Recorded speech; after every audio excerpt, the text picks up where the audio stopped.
Once again, Happy New Year. Happy New Year! Bagong tuig. Improvement ni for the year 2022. Kinahanglan na natin improvement sa tanang area sa atong tagsatag sa kinabuhi.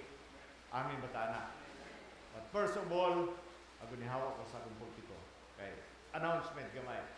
Salamatan ako si Telma Abilao si Idna Pagalan para sa ating decoration. Ugma ang atong party alas 6 sa gabi. So gihangyo ang tanan. No? Sa pagtambong ni ini, agabat na ito usab ang atong contribution bahin ni ini. So panahon sa Misa de Gallo, salamat usab ko sa banda. No? Banda, salamat sa pagbilar usahay. Isang usahay gamay nga late, pero okay na nga yun na. May problema. Mga dance usab, salamat sa inyong panghimo, labi na gabi nga pre-celebration. Ug karon, ihalad ninyo ang inyong tagsatag sa kinabuhi diha sa atong mga gahom ng Dios. Commitment ang atong kinahanglan. Usahay madaot ang atong commitment tungod sa lain-lain nga mga naa sa atong una-una. No? Mas kusog kaayo magbira ang kalimutan, no? Kaysa pulong sa atong pag-alagad sa Ginoo. Manghinaot kong ginikanan nga tudluan unta nato atong anak number 1 sa pag-adto sa langit aming matana. Usahay din nato tudluan. Kay gusto nato ang eskwela gyud, wala tay problema anak. Pero dili na mao. Ang pag-supply sa atong tanang kinahanglan sa paagi nga iya sa Ginoo aming matana. Nga ang Ginoo mo supply sa atong tanan nga kinahanglan usaon man. Right now, kita ninyong picture dito sa Oroqueta. Bisan diri sa hingo og grabe ang hitabo tibuok siyudad sa Oroqueta. Puro gidlapok. Lisod o recover natin Mission Church dito. Ganto si Father Jaden. Di sa pasudlong tungod sa lapok kaayo. So, this coming Friday, magdala siya og mga goods para sa mga tao dito sa Oroqueta sa atong Mission Church dito. So once again, ako nag-iingon nga Happy New Year! Usa ka importante karon nga panahon nga atong paghisgutan ug atong ang sabton. He was called Jesus. Gitawag siya nga HESUS. Mao kana atong ebanghelyo. Karon kaudtuhon unsa may significance ni ini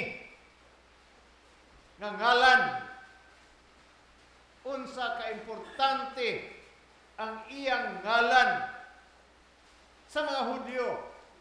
Importante kayo unsa ang ihatag nga ngalan. When name was given, it represent a person will be in the future. Na ikahulugan. Pero karon ang suminita po. Mga ngalan nga rampant kayong pag-divorce. Rampant kayo pagbuwag sa mag-asawa. Unya mao ni ingalan, mao na ilang future. Gusto nato nga ang ngalan nga sa atong mga bata bugamit ang ngalan nga unta bantugan mga propeta nga nag-alaga diha sa Ginoo. The name of the prophet, name of the evangelist, and name ug naay mga presidente nga ngalan nga maayo. Whether the name given will bring destruction sa kaugmaon sa imong mga bata. Gusto nimo nga nganlan, kung gusto nimo daoton ang ilang future. Gusto nimo nga nganlan nimo Hitler, Judas, demonyo, Dracula. Mahimong bantugan. Pero kadautan. Sa Jewish culture, ang usa ka lalaki, male child, was named after the time of circumcision, after 8 days. Sa diyang tulion ni sila, tagaan ni sila og ngalan. Kini nga buhaton, gi-instruct ni sa Ginoo, those who belong to the chosen people, nga naay covenant kasabutan diha sa Ginoo. Kita naabatay sa kasabutan. Atong sabton, when you are in Christ, you are Abraham's seed and heirs according to the promise. Kung unsa ang gisaad sa Ginoo, kang Abraham, ato sa nang madawat. But be sure nga obedient ta. Dili man ta mga perfecto nga mga tao. But through the grace and mercy of God, ato nang madawat. It was a sign of covenant that God made with Abraham. Right now, kung saan man nato ang mahimot ang part sa gitawag nato nga covenant, kasabutan. Nga dili man ta mga Hudyo. Now, in Galatians chapter 3, verse 29, atong basahon para maklaro kay nato na Galatia chapter 3, verse 29, nga nag-iingon, kung kamo iya ni Kristo, mga iya ba ta ni Kristo? Gidawat nato nga personal o manluluwas si Kristo, agod iya na ta ni Kristo na himotang born again. Kung kamo iya na ni Kristo, mga kaliwat kamo ni Abraham o madawat ninyo ang gisaad sa Dios. God wants us to prosper. Gusto sa Ginoo nga moasinso ta. Pero magbalik-balik ta sa atong problema, mga kaliwat magata ni Abraham, kung ang prinsipyo sa Ginoo dili nato tumanon. Gusto ta nga magpabilin tang pobre, gusto ta magpabilin ta nga masakiton, gusto ta magpabilin nga daghang kay tag sakit. The word of God says you are redeemed by the course of the law. Amen. Ako gi-strict ko ni ang Christmas, bisan pa ang misa de Gallo, gidawat na ko ang lawas o dugo ni Kristo kada adlaw. Nakahatag ka na ko og kusog o kaisog to overcome every situation sa atong tagsatag sa kinabuhi. Nga naay problema nga mabot right now, ang imong mahuna-hunaan mao unsa ang pulong sa Ginoo para ni ini nga sitwasyon. Amen ba ta na? Tapulan ta kay mudawat sa lawas ug dugo ni Kristo. Nga mao na makahatag ka nato og kaayuhan. Amen ba ta na? Hello. Sa di ta mutuwa na. Agod partay ka sa communion. Gidawat mo ang lawas ug dugo ni Kristo. Ang Corinthians nag-ingon, daghan kaninyong nagmasakiton og nagmaluyahon og daghan kaninyong nangamatay. Nganuman, we are not discerning the Lord's body. Wala nato susiya ang atong kaugalingon nga naatay mga sala. Amin ba ta ana? Sunod Domingo magsugod na sa taong confession. Direct to God. Direct to God. Puro ta direct to God. Munang wa ta direct to God. Kaya puro ta direct to God. Kahadlok sa tamo kumpisa sa pare. Mag-istorya ng pare. Doon na sila mag-istorya. May bawaan ako nga na nagkumpisa ng istorya. After ako na sila i-excommunicate. Wherever they are. Dili na angay na itong pagbuhaton. That name is above all names. Si Jesus lang ang makapasaylo sa tanan natong mga sala. Amin ba ta ana? Dili ang tao, dili ang pare, dili ang obispo, dili ang deacon, kundi siya lamang. Joseph and Mary gave the name of Jesus because that the name given by God's messenger before Jesus was conceived sa womb ni Mary. Ihatag na daan ng ngalan. The Hebrew word Jesus, meaning the Lord saves. Muluwas ang Ginoo, maghatag ang Ginoo og kaluwasan. Since God alone can forgive the sins and save us from death, ang bata nga gipakatao ni Maria, both God and man. Nanay uban karon nga murag bag-o na silang doktrina. Kay niingon sila ha si Jesus tao ra gyud dili Ginoo. But we can disprove that in the scriptures. Daghang nga ina. Pero karon nabali sila. Na mutuo na sila pero hinahinayon lang kuno nga si Jesus Ginoo. Maisan. Hinahinayon lang kuno. Hinahinay lang. Kaya di magyud sila mutuo. Kung saan paghata o kaluwasan kanato kung si Jesus dili sa Ginoo. Walay kaluwasan nga moabot kanato. Now, in our second reading in Philippians, Jesus, the name above all name, or any other name,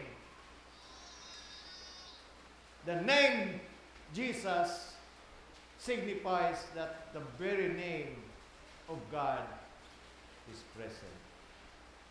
In a person of His Son who become man for our salvation. Nahatag gini og kaluwasan.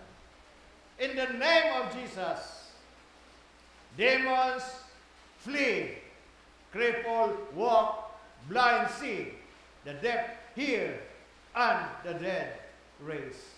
His name is exalted far above every other name. Labaw sa tanan ngalan.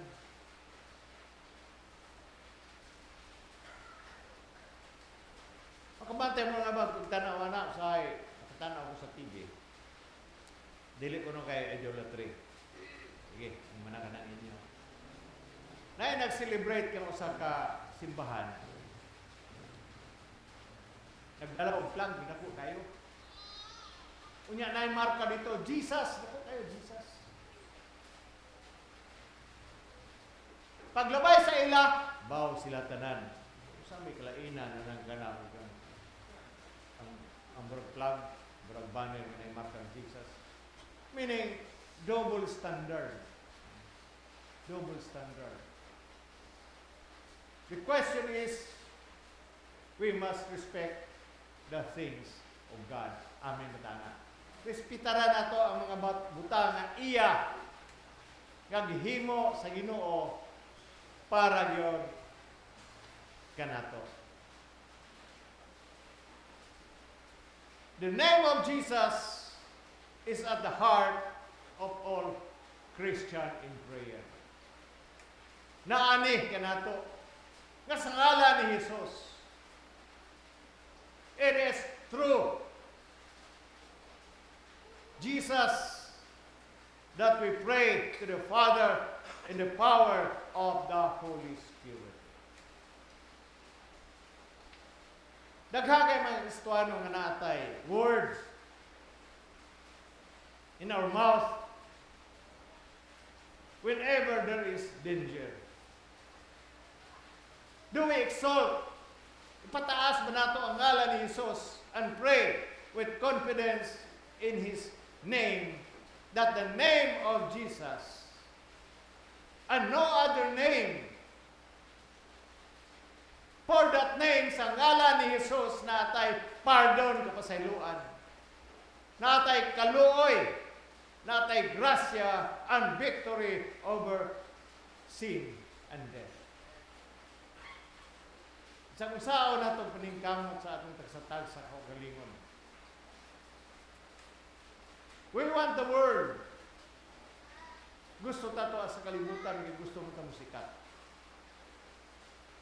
Pero makapura ba ng kalibutan?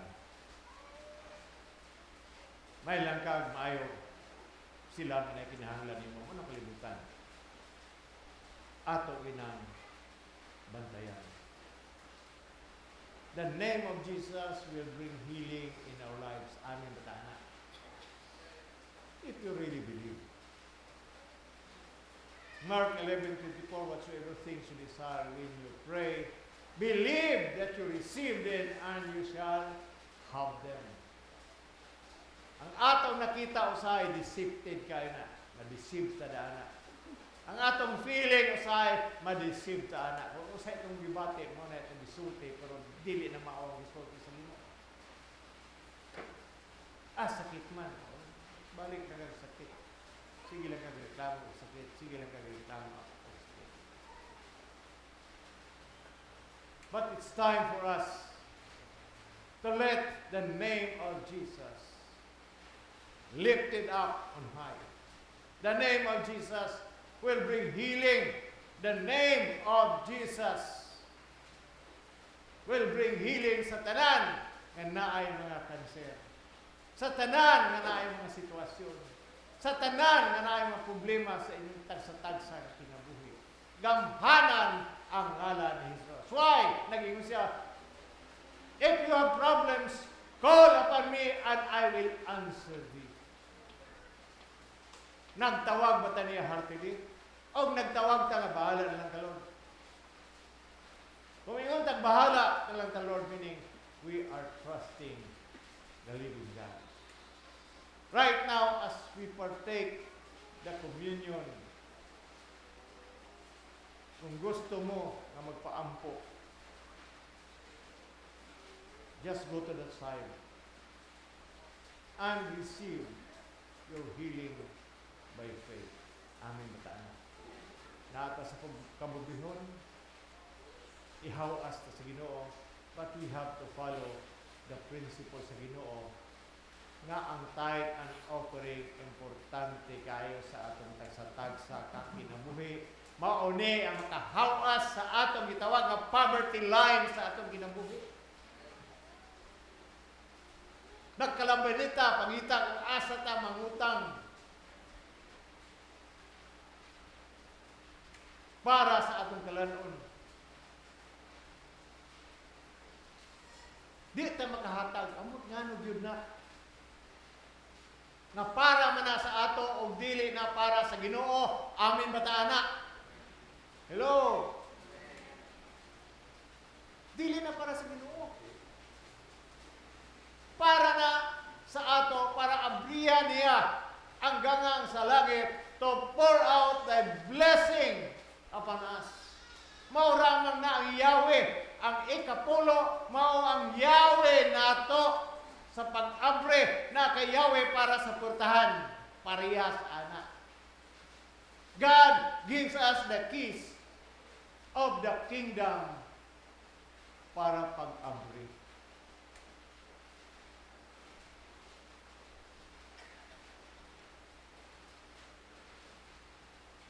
Sa ako nang giingon gahapon. Even sa ubas ni galit nakasimba nga panahon sa Pasko. Gitagaan tag trabaho sa Ginoo, but we don't mind thanking God for the things. Ni-enjoy ta kaayo sa atong tagsatag sa panimalay. Dili magaliigo magpasalamat sa Ginoo. Isa ka kuwita mawala na imong trabaho. Hello. Mawala na imong trabaho. Ay din ka maghilak-hilak. I-allow mo na sa Ginoo usahay si Satanas para sinamukong ka o tiaw-tiawan ka. May tamo na sa ito, we become discouraged. And then we question God, Lord, asa naman ka? Ningon ng Ginoo, oy, bungol, niyara ko. Di kag pamate. You don't listen and you don't obey. Mao man ang kinahanglan sa Ginoo. Obedience brings peace of mind and abundance in our lives. Dili ko makaingon nga perfecto gyud ta ay hat panalinginan sa Ginoo. We have some lapses.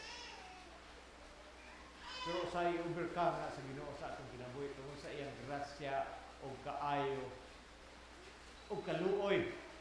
Iya na mahimo. Pero I encourage every day.